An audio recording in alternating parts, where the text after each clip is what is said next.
Halo, shalom guys. Guys, pembahasan kali ini itu menurut aku keren banget. Serius. Saya percaya banget kamu akan diberkati. Kamu akan diubahkan. Ini kayaknya spesial hari ini. Kali ini spesial banget. Ini jarang dibagikan di ibadah, di khotbah gitu ya.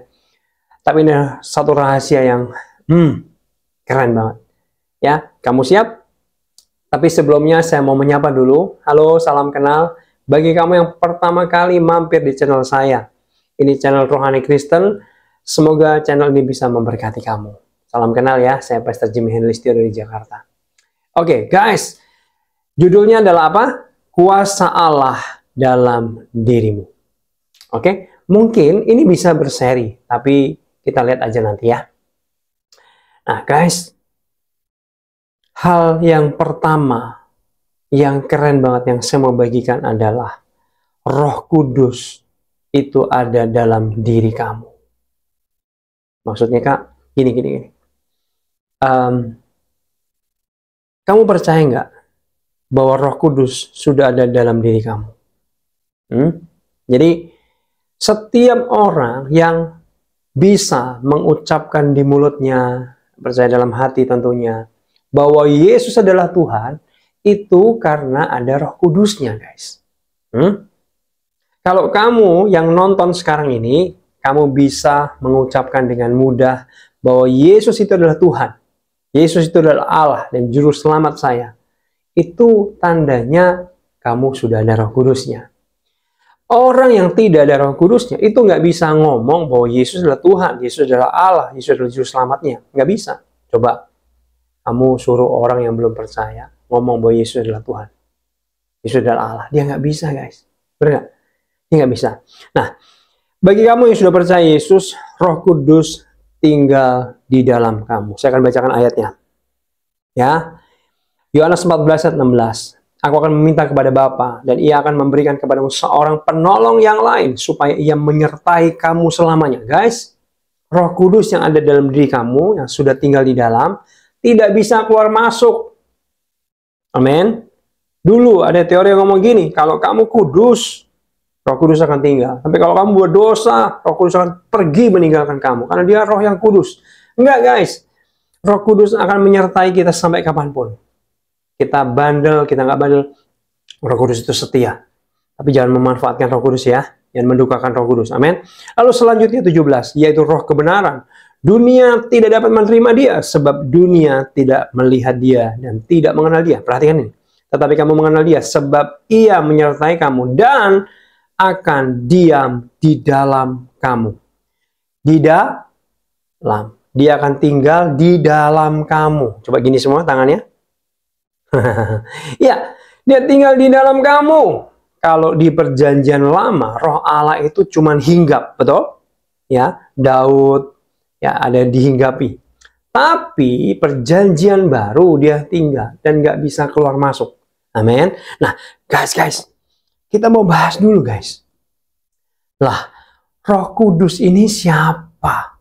Guys, kamu tahu nggak? Kamu sadar nggak? Roh Kudus itu rohnya Allah.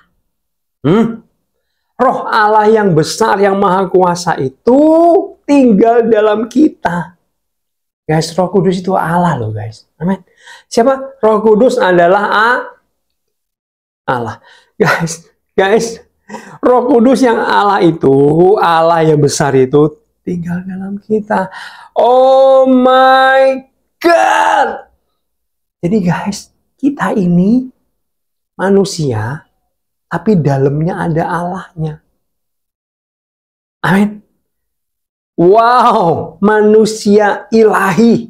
Oh my God. Ini keren banget ya sih guys. Nggak ada di kepercayaan lain. Allahnya yang hebat dan besar itu tinggal dalam dirinya. Nggak ada guys, kecuali kita. Nah, berarti harusnya hidup kita ini berkuasa. Karena roh Allah yang berkuasa itu, Allah sendiri yang berkuasa itu tinggal dalam kita. Harusnya hidup kita berkuasa. Nah, pertanyaannya, kenapa hidup kita biasa-biasa aja? Kenapa hidup kita biasa-biasa aja? Ya, harusnya kita punya tenaga, punya kuasa, sangat berkuasa. Itu loh guys. Seperti nos kalau di mesin, yang tahu mekanik, ya. Kalau sebuah motor atau mobil itu kalau nggak pakai nos, kecepatannya mungkin katakanlah 100 km per jam. Tapi ketika dikasih nos, maka kecepatannya bisa berkali lipat, bisa 200-300 km per jam. Betul? Demikian juga dengan mesin turbo. Ada tambahan mesin turbo. Mobil yang lajunya standar, itu tiba-tiba kekuatannya, kecepatannya bisa berkali lipat. Kenapa? Karena ada mesin turbonya. Guys, demikian juga dengan hidup kita. Kenapa saya jadi emosi ya? Semangat guys. Bahwa Roh Kudus, tenaga yang berkuasa itu, Roh Allah itu, Allah sendiri itu, tinggal dalam kita. Harusnya kita ini meledak. Amin. Meledak, bukan duar gitu, bukan guys. Tapi penuh dengan kuasa. Katakan amin. Harusnya guys, benar nggak? Tapi kenapa kita loyo? Nanti kita akan pelajari. Kenapa kita ya sama aja sama orang dunia yang nggak punya Roh Kudus? Loh kok sama? Something wrong guys. Ada yang salah kayaknya. Makanya tadi saya bilang, kita akan diberkati di firman Tuhan ini guys. Saya percaya banget. Ya, amin. Nah, Benny Hinn, hamba Tuhan yang dipakai Tuhan luar biasa, membuat mujizat ya luar biasa. Nah, suatu kali dia pertama kali ketemu Roh Kudus, ditulis di bukunya. Lalu Benny Hinn tanya Roh Kudus, engkau itu siapa? Roh Kudus, engkau itu siapa? Lalu Roh Kudus menjawab guys. Jawabannya keren banget. Roh Kudus jawab gini, akulah roh yang sama ketika Musa membelah laut. Wow. Lalu dilanjutin lagi, akulah roh yang sama ketika Daud merobohkan, mengalahkan Goliat. Akulah roh yang sama ketika Yosua merebut tanah Kanaan. Jadi Roh Kudus adalah roh yang punya kuasa sekali lagi. Amin. Roh Kudus punya kuasa. Ya tadi saya bilang harusnya hidup kita berkuasa. Katakan amin. Kita ini manusia Allah guys. Kelebihan nggak kalau saya bilang gitu? Enggak ya. Manusia biasa, tapi dalamnya ada Allahnya. Saya ulang. Manusia biasa, tapi dalamnya ada Allahnya. Ini manusia Allah kita ini. Hah? Keren kan? Kita mungkin sudah tahu lama ya, Roh Kudus ada dalam diri kita. Tapi kita mungkin nggak sadar, nggak ngeh. Atau mungkin lupa. Bahwa Roh Allah tinggal dalam kita. Allah tinggal dalam kita. Kita manusia ilahi, manusia Allah guys. Ya ampun, keren banget kan? Nah, kenapa hidup kita yang punya roh Allah yang hebat itu kok biasa-biasa aja? Ya, kenapa kok mirip seperti orang dunia yang nggak punya Roh Kudus? Kok sama aja, kok sami mawon? Jawabannya kenapa guys? Ada yang tahu nggak? Kenapa kita biasa-biasa aja? Karena kita tidak mengaktifkan Roh Kudus yang berkuasa itu. Kita nggak ngaktifin, kita nggak klik on, kita nggak menyalakan, kita cuman diemin doang Roh Kudus di dalam. Sepertinya gini, kamu di sini aja ya, biar aku yang berjuang sendiri, biar aku yang ngatur sendiri, biar aku yang semuanya sendiri. Makanya nggak heran kita standar aja. Sepertinya Roh Kudus di dalam kita ini dimasukin peti, udah kamu di sini aja ya, diem aja. Guys, hari ini kita mau bertobat lah ya. Kita mau buka petinya, bongkar gemboknya mungkin ya. Kita klik on kan Roh Kudus dalam diri kita. Seperti mesin turbo kita klikkan, amin. Seperti nos kita klikkan. Supaya hidup kita melesat, hidup kita meledak guys. Karena ada kuasa yang mengalir dalam hidup kita dari Roh Kudus dalam. Amin. Nah, caranya gimana Pastor Jim? Caranya gimana? Caranya gampang banget ternyata guys. Ya, tapi kita akan baca Alkitab dulu ya. Nah, gini guys. Kamu ingat Daud? Ya.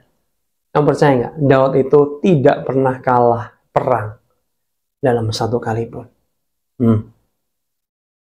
Nggak percaya? Waktu ada pendeta khotbah mengatakan bahwa Daud nggak pernah kalah perang, saya nggak percaya guys. Bener sekali pernah kalah lah dan lain sebagainya. Lalu saya cari di Alkitab, lalu saya googling, saya baca buku, saya cari sana sini. Ternyata bener guys, yang saya simpulkan, yang saya temukan, memang Daud tidak pernah kalah perang. Wow, nggak pernah kalah perang. Lalu rahasianya apa? Kita sabar ya, kalau mau membahas ini sabar, sediakan waktu yang terbaik. Fokus, nanti kamu akan diberkati luar biasa. Guys, rahasianya apa sih Daud kok bisa menang setiap saat dalam peperangan ini guys? Ya. Jadi Daud itu dia kan dihinggapi roh Allah. Ya mirip sama kita. Kalau kita sekarang Roh Kudus masuk dalam kita. Tapi Daud dihinggapi roh Allah. Jadi dekat, ya dekat. Nah, lalu teman-teman semua, ini karena durasi, saya akan bacakan ayatnya, tapi nggak usah dibaca detailnya ya. Nanti kamu baca di rumah boleh. Di dalam 1 Samuel 23 ayat 4, di dalam 2 Samuel 5 ayat 23, di dalam 1 Tawarik 14 ayat 14, dan beberapa ayat yang lainnya. Ada ayat firman Tuhan yang ngomong gini guys.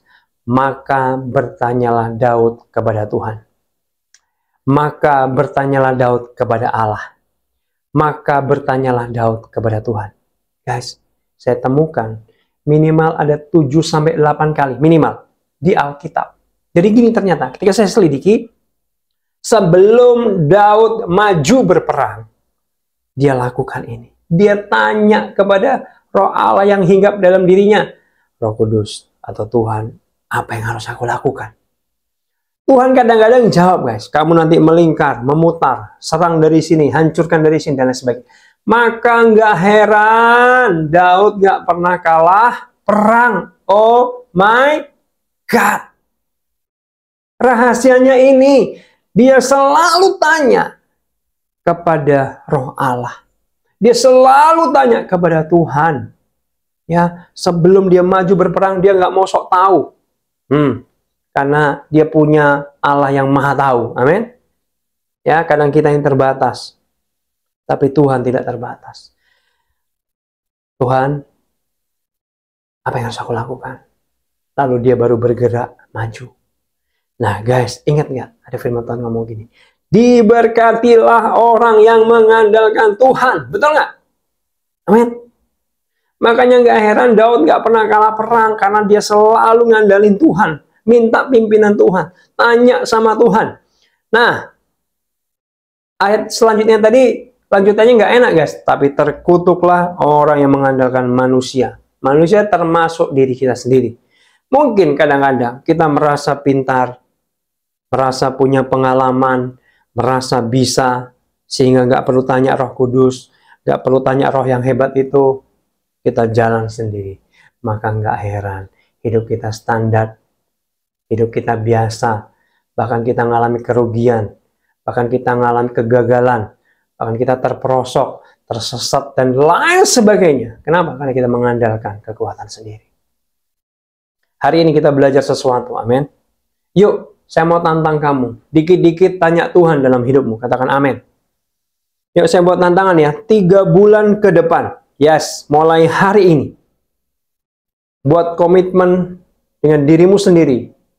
Bahwa dikit-dikit sebelum melangkah, sebelum berpikir bahkan, sebelum membuat keputusan, sebelum melakukan apapun, doa sebentar kepada Roh Kudus. Minta pimpinannya.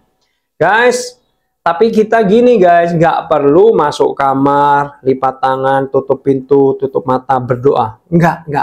Kenapa? Karena Roh Kudus itu menyertai kamu.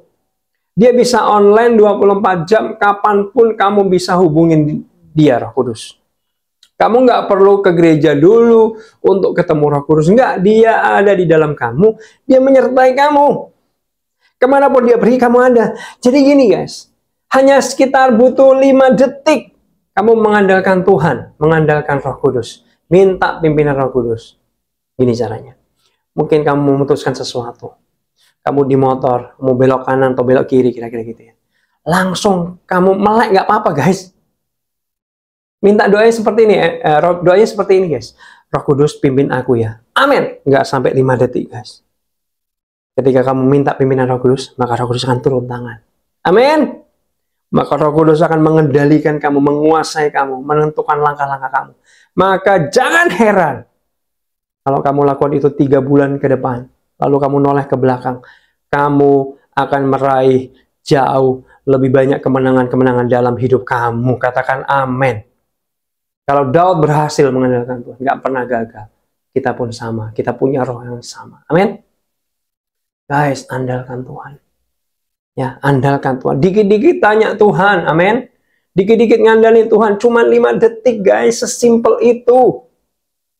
Tuhan, pimpin aku ya. Tuhan, apa yang harus aku lakukan ya? Guys, dengar baik. Kita tidak harus perlu menerima jawaban, suara, jawaban. Enggak.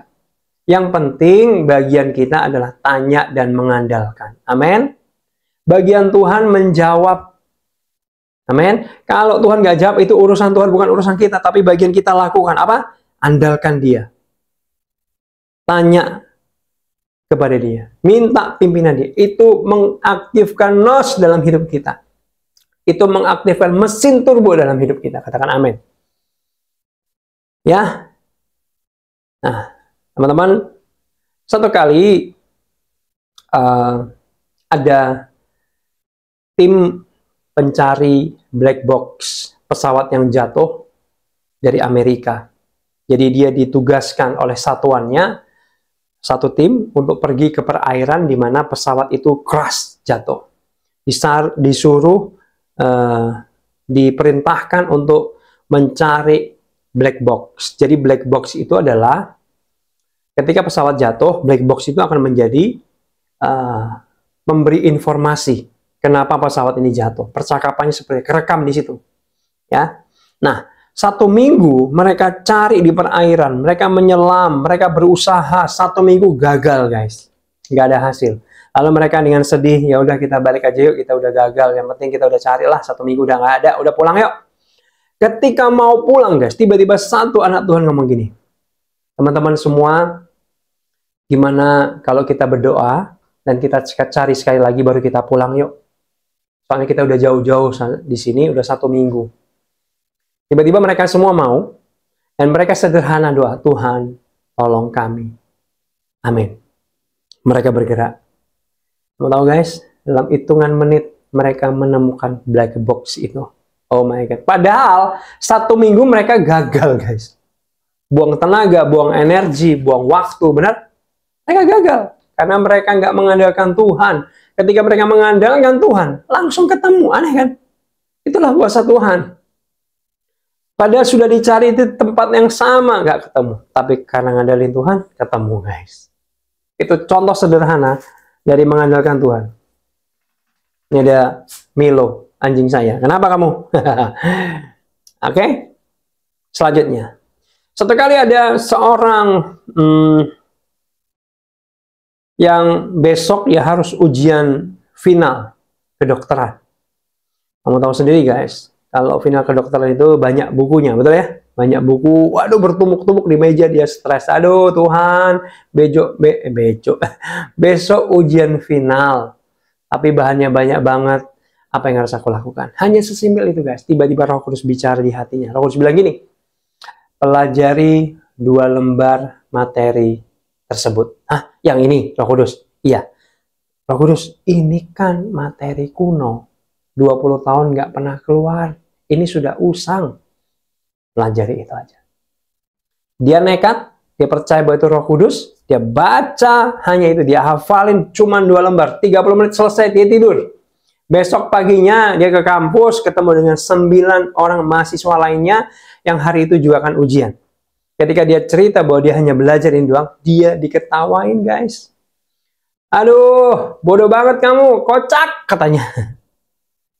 Itu soal atau materi usang, udah nggak pernah keluar lagi, udah 20 tahun nggak pernah keluar, lu ngapain belajar itu? Bau-bau nggak lulus nih katanya.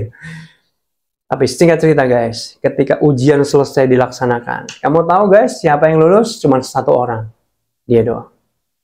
Padahal 9 lainnya bersusah payah, bahkan berhari-hari semalam-malaman, belajar banyak hal, tapi mereka semua tidak lulus. Sudah capek, buang waktu, buang tenaga, nggak lulus. Tapi ketika satu orang ini, dia mendengar pimpinan Roh Kudus, dia melakukan itu, dia lulus guys. Tapi kesaksian ini bukan ngajarin kita malas ya, no. Kalau Tuhan kasih arahan, itu blessing buat kita lakukan yang terbaik. Tapi kalau nggak ada arahan, kamu belajar sungguh-sungguh, belajar yang terbaik. Amin. Oke. Itu salah satu contoh ketika kita mengandalkan Roh Kudus, kita akan berhasil. Haleluya. Saya punya teman, dia adalah anak rohani saya. Saya pindah kota, dia masih tinggal di kota yang lama. Lalu nggak pernah ketemu, satu kali dia chat saya. Ko Jimmy, Tuhan itu ada di mana? Saya doa minta pertolongan Tuhan. 3 tahun doa saya nggak pernah didengar, nggak pernah dijawab. Padahal saya sudah pelayanan. Padahal saya sudah ibadah yang rajin. Tuhan di mana sih? Sorry. Lalu apa yang terjadi guys? Saya merasa kakak rohaninya lebih mengerti banyak firman, gitu ya, punya pengalaman ya. Saya chat banyak-banyak, saya ketik banyak-banyak. Ketika saya mau kirim, puji Tuhan, saya sadar, saya ingat, ya ampun, ini hasil pikiran saya sendiri. Saya belum mengandalkan Roh Kudus. Guys, apa yang saya lakukan? Saya harus mengalahkan diri sendiri. Saya delete semua, sampai 0, sakit loh itu. Saya taruh sebentar handphone, saya muter sebentar, Roh Kudus ampuni saya. Dan sekarang pimpin saya apa yang harus aku katakan. Amin. Saya ambil handphone lagi, saya ketik. Ternyata yang saya ketik yang dari Roh Kudus itu hanya 2 kalimat sederhana. Lalu selesai saya kirim, itu kira-kira jam 10-an kalau nggak salah ya. Tiba-tiba jam 3-an kurang, dia WA saya lagi. Waktu itu zaman SMS kalau nggak salah. Dia bilang gini, "Ko, puji Tuhan, saya sudah dapat kerjaan." Padahal 3 tahun dia nggak dapat kerjaan. Tapi setelah chat saya, kok dapat kerjaan? Saya tanya, apa yang terjadi? Lalu dia cerita, gini kok. Ketika saya baca chatnya kok, saya seperti ditampar, saya langsung bertobat. Guys, chat saya dari Roh Kudus ngomong apa? Ngomong bahwa, bentar ya. Ngomong bahwa, gini, nak, kalau Tuhan nggak tolong kamu dalam beberapa tahun ke depan, apakah engkau masih percaya dan setia sama Tuhan? Dia nangis guys. Dia nangis. Dia bertobat, Tuhan ampuni aku kurang ajar. Engkau adalah Allah, siapakah aku ini?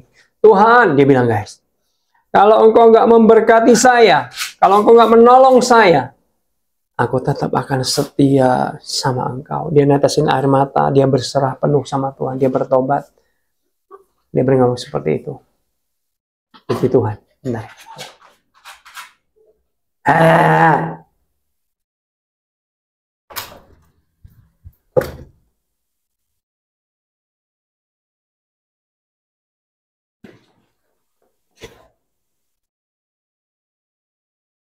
Sorry tadi ada iklan. Lalu ketika dia bertobat, apa yang terjadi guys? Seperti gini guys, Tuhan ketika lihat anak ini, oh anak ini udah bertobat, anak ini sudah lulus, lalu Tuhan menjawab doanya tentang pekerjaannya. Wow, 3 tahun gak dapat kerjaan, tiba-tiba chat saya dia dapat pekerjaan. Saya tanya, yang hebat saya atau Roh Kudus? Roh Kudus guys, saya nggak hebat apa-apa, saya cuma dipakai doang, bener nggak? Kamu mau dipakai Tuhan jadi berkat yang luar biasa? Andalin Roh Kudus, guys. Amin. Sesimpel itu. Dan kamu bisa dipakai Tuhan seperti saya. Orang itu senang banget. 1, rohaninya udah bertobat. Yang kedua, dia dapat pekerjaan yang dia dambakan. Amin. Ya, teman-teman. Saya kembali ke tantangan. Saya mau nantang kamu. 3 bulan ke depan. Dikit-dikit tanya Tuhan. Katakan amin. Ya, kamu buat keputusan apapun. Ya, tanya Tuhan.